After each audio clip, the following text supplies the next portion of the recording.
ओम शांति। आज 18 फरवरी 2025 के महावाक्य हैं। आज की मधुर मुरली में बाबा ने बहुत ही मधुर शिक्षा दी है कि तुम बच्चों का फर्ज क्या है और तुम्हें कौन सा शौक होना चाहिए। तुम्हारी फर्ज अदाई है सबको बाबा का परिचय देना। कोई भी रह ना जाए, ऐसी कोई युक्ति रचो कि हर घर में बाबा का परिचय पहुंचाए, चाहे प्रदर्शनी के माध्यम से, चाहे मेले के माध्यम से, चाहे मंदिरों में जाके सेवा करें, लेकिन हर एक आत्मा को बाबा का परिचय बहुत प्यार से देना है। बहुत ही शौक होना चाहिए कि जो ईश्वरीय पढ़ाई हम पढ़ते हैं उसके हमें नोट्स बनाने हैं, मुख्य मुख्य बातों को लिखना है। ऐसा भी नहीं कि वो लिखा हुआ रखा ही रहे। हम लिखते ही इसलिए हैं कि हम उन्हें रिवाइज कर सकें। जब आप बार बार रिवाइज करते हैं तो रियलाइजेशन पावर बढ़ती है। बहुत खुशी होनी चाहिए, स्वयं भगवान मुझे पढ़ाने आते हैं, कितनी दूर से पढ़ाने आते हैं। ये नशा रहना चाहिए कि हम गॉडली स्टूडेंट हैं। कोई भी पूछे उन्हें बताओ कैसे नई दुनिया फिर से आ रही है। ये पुरानी पतित दुनिया है। निराकार शिव बाबा ब्रह्मा तन से पढ़ाने के लिए आते हैं, गीता ज्ञान देते हैं। बाबा ने कहा आपका फर्ज है अच्छे अच्छे फूलों को तैयार करना, अनेक आत्माओं को संदेश देना।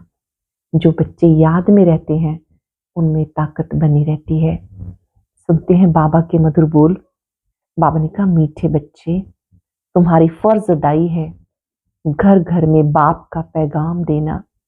कोई भी हालत में युक्ति रचकर बाप का परिचय हर एक को अवश्य दो।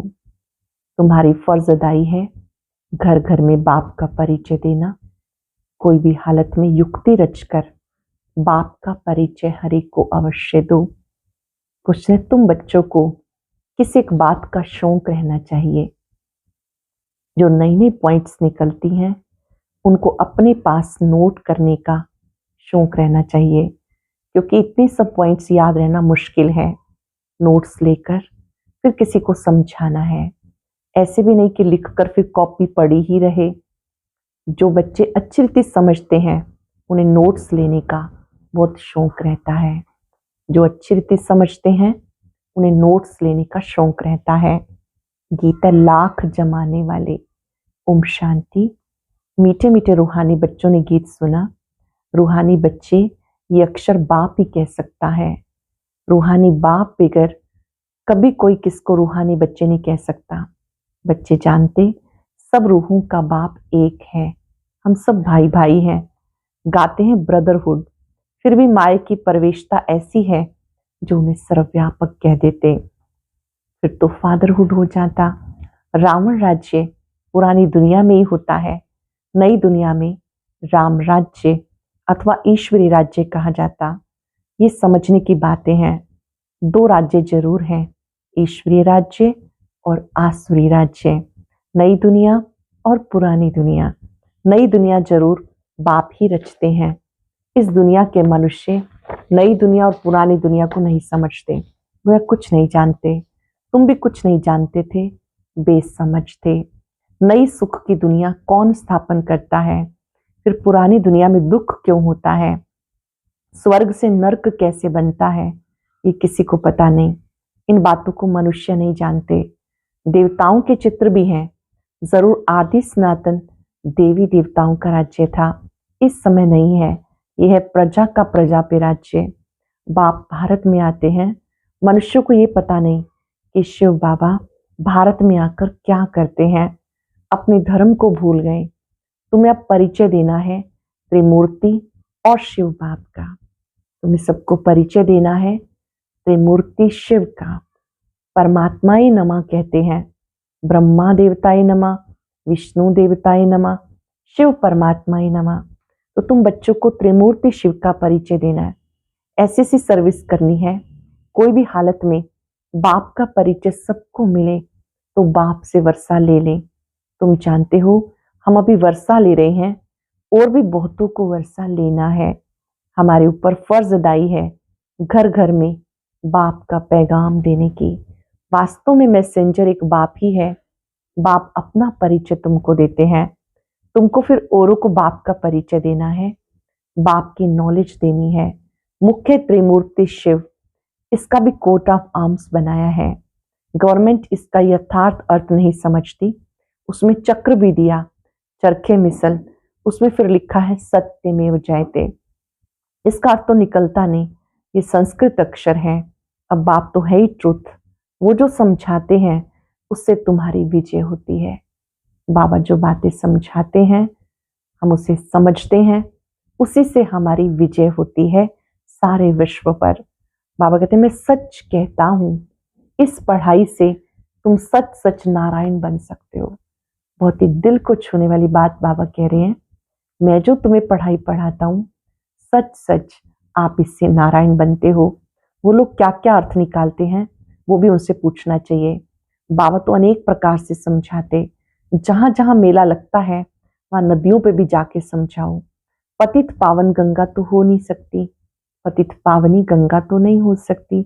नदियां सागर से निकलती हैं, वह पानी का सागर, उनसे पानी की नदियां निकलती। ज्ञान सागर से ज्ञान की नदियां निकलेंगी।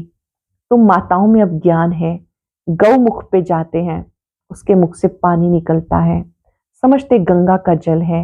इतने पढ़े लिखे मनुष्य समझते नहीं यहाँ गंगा जल कहाँ से निकलेगा। शास्त्रों में है बाण मारा और गंगा निकल आई। अब ये तो है ज्ञान की बातें, ऐसे नहीं कि अर्जुन ने बाण मारा और गंगा निकल आई। इतना दूर दूर तीर्थों पे जाते हैं, कहते शंकर की जटाओं से गंगा निकली, जिसमें स्नान करने से मनुष्य से परी बन जाते हैं, मनुष्य से देवता बन जाते हैं। ये भी तो परी मिसल है ना। अब तुम बच्चों को बाप का परिचय देना है, इसलिए बाबा ने चित्र बनवाए हैं। त्रिमूर्ति शिव के चित्र में सारी नॉलेज है, सिर्फ उनके त्रिमूर्ति के चित्र में नॉलेज देने वाले शिव का चित्र नहीं है। जो बाहर बना हुआ चित्र है उसमें निराकार शिव का चित्र नहीं है, नॉलेज लेने वाले का चित्र है। अब तुम त्रिमूर्ति शिव के चित्र पे समझाते हो, ऊपर है नॉलेज देने वाला। ब्रह्मा को उनसे नॉलेज मिलती जो फिर फैलाते हैं।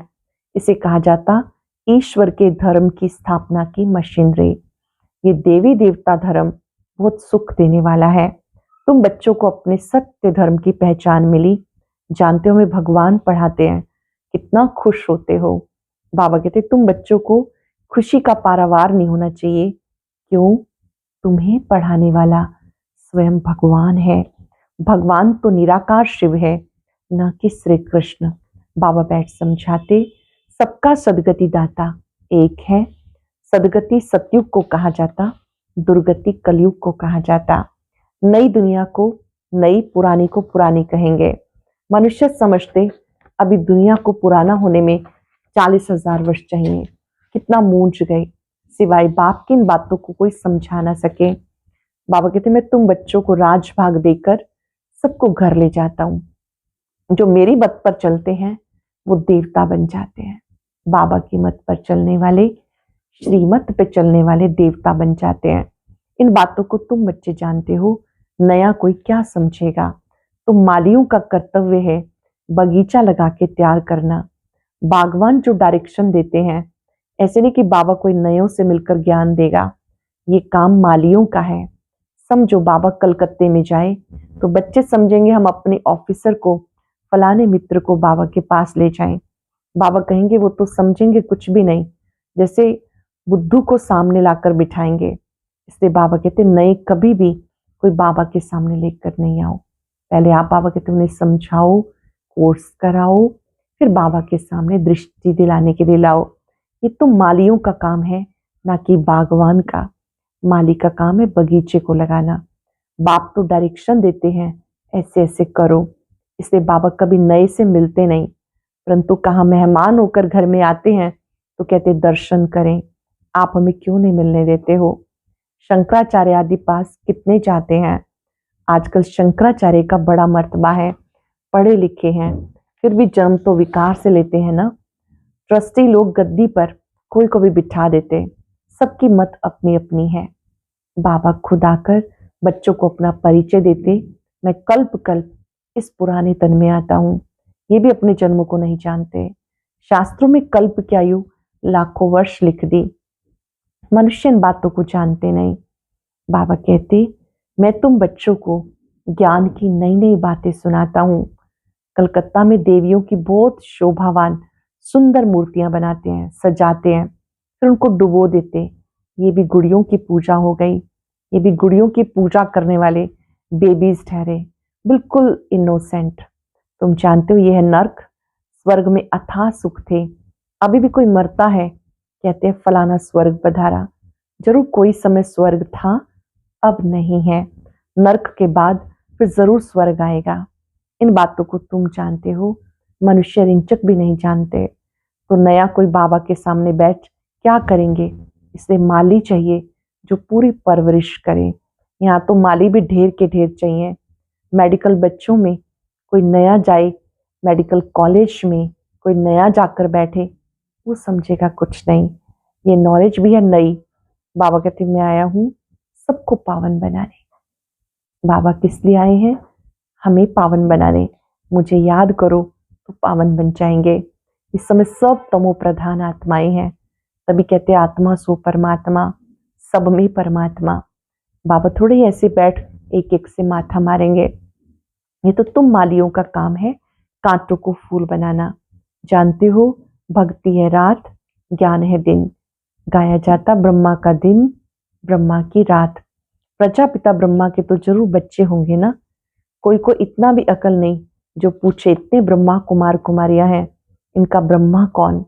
अरे प्रजापिता ब्रह्मा है, ये नाम मशहूर है ना। उन द्वारा ब्राह्मण धर्म स्थापन होता है। कहते ब्रह्मा देवताय नमः।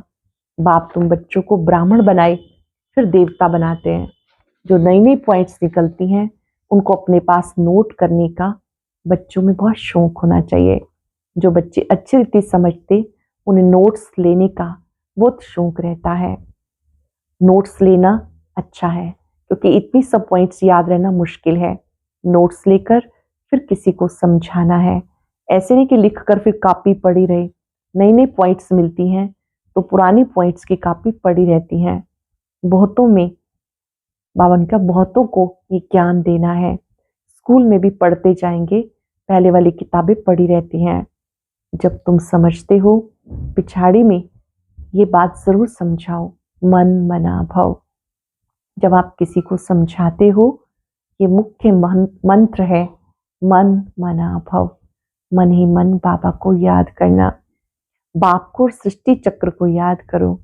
मुख्य बात है माम एकम याद करो। इसे योग अग्नि कहते हैं। भगवान है ज्ञान सागर, मनुष्य है शास्त्रों के सागर। बाप कोई शास्त्र नहीं सुनाते, वो भी शास्त्र सुनाए तो भगवान और मनुष्यों में फर्क क्या रहा? बाबा कहते इन भक्ति मार्ग के शास्त्रों का सार मैं तुम्हें समझाता हूँ। भक्ति के अनेक जो शास्त्र हैं, इनका सार तुम्हें समझाता हूँ। वो मुरली बजाने वाले सर्प को पकड़ते हैं तो उसके दांत निकाल देते। बाप भी विष पिलाना तुमसे छुड़ा देते हैं। इसी विष से मनुष्य पतित बने। बाबा कहते इनको छोड़ो, फिर भी छोड़ते नहीं।